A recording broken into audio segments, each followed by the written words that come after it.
Renowned psychic Grace Grella joins us. Latoya, first of all, do you go to psychics? Do I go to psychics? Yeah, just for fun or anything? Well, I believe in certain psychics. There was something to do in France. Were you going to get involved in some sort of stage production in Paris? Has anyone discussed this with you as of yet?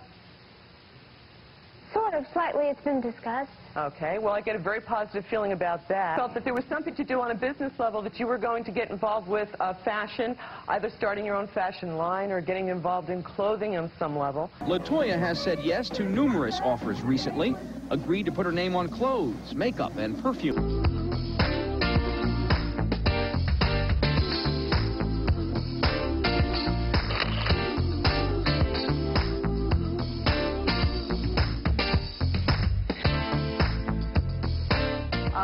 Tim.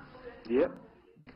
I'm just going to tell you that you're supposed to go to closing on April 5th, correct?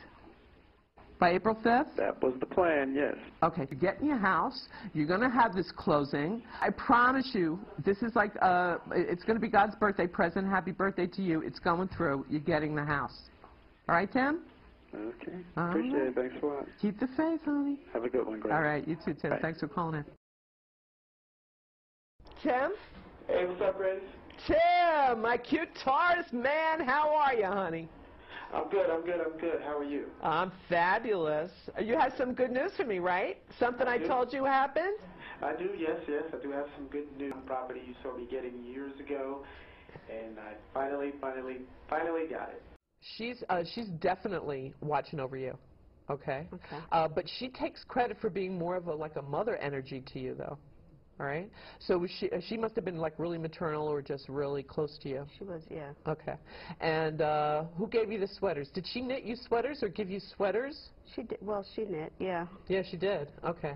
And there was a special one. You still have it, she said, but you don't wear it anymore. You keep it because it's sentimental. Mm-hmm. How would I know that? So she's giving you information that only you know, and that is connective between you and she.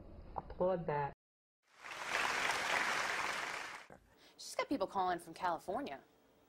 That's like huge, 3 hours difference. It's not live. You know, they just hear that she's on, and we get the calls from Florida. You know, what makes them call in? She's the real deal, you know, and people just need to have some kind of piece of that connection. I was directing a show a few years ago, a while ago, and this one story caught me, and I started crying, and I forgot to direct it after this. On my show, I had this woman, she had lost her son. He was a special needs boy, and so he only lived to the age of 13. And so this was maybe 6 months after she had buried him, and I had never met her before. She was talking to this woman, and she was picking up something. So she was on camera with me, and I was doing this document, and I was giving her information, doing my Western Union thing, and I said, I keep hearing a Kermit the Frog song. What's up with the frogs with your son? And she starts crying on camera.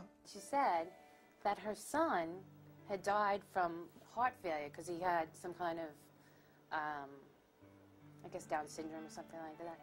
And she used to sing it to him.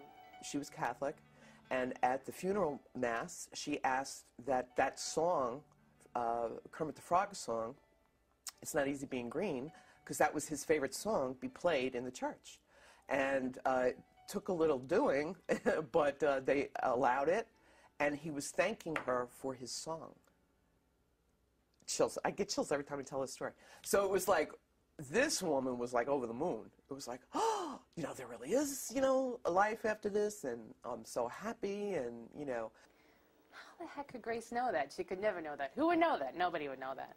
But she knew that, and that was like one of the biggest moments. I always talk about that. It was like, she started singing it, and the woman was crying. It was like the biggest moment that I've seen on there. And that's when I knew it was a real deal. And that was like, you know, in the beginning, when I first started working here. But she does all that stuff. She'll say like, why do I smell Jacquard? And it'll be like the husband that passed away used to wear Jacquard. She picks up all these odd things, you know, Jacquard, where would you get Jacquard from?